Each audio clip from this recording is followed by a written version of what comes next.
What ended the Cold War? Imagine living in a world where two powerful nations, the United States and the Soviet Union, were always on the brink of conflict. This period, known as the Cold War, lasted from the end of World War II until the early 1990s. But what caused it to end?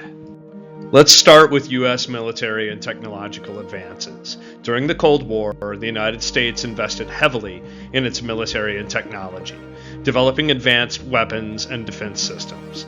This constant push for better technology put pressure on the Soviet Union to keep up, straining their economy. Next, consider the Soviet Union's invasion of Afghanistan in 1979. This military campaign turned into a long, costly struggle. The Soviet Union spent a lot of resources on this war, leading to economic problems back home.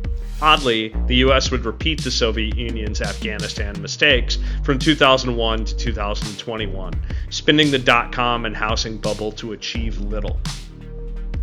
Another critical factor was public discontent in communist countries. People were unhappy with the government, facing shortages of basic goods and a lack of political freedom. This unrest weakened the communist regimes, making it harder for them to maintain control. All these factors led to the collapse of the Soviet Union. But there's more to the story, like corruption, which lingered, and leaders too. In the 1980s, Mikhail Gorbachev became the leader of the Soviet Union. He introduced reforms like glasnost, openness, and perestroika, restructuring, to address the country's problems. However, these changes also exposed the system's flaws, accelerating the collapse.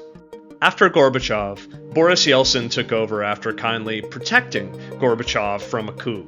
Yeltsin led Russia through a chaotic transition from communism to a more democratic and capitalist system. But things didn't stabilize for long. In 2000, Vladimir Putin rose to power through a faked terrorist attack in 1999. Many argue that his actions have brought back tensions similar to those of the Cold War. Under Putin, Russia has become more assertive on the world stage, sometimes clashing with Western nations. So while the Cold War officially ended in the early 1990s, some believe it continues in a new form under Putin's leadership. This twist in history makes us wonder if the Cold War ever truly ended, or it just changed shape. The story of the Cold War's end shows how military advancements, costly wars, and public discontent can lead to significant changes. Yet it also reminds us that history often repeats itself, sometimes in unexpected ways.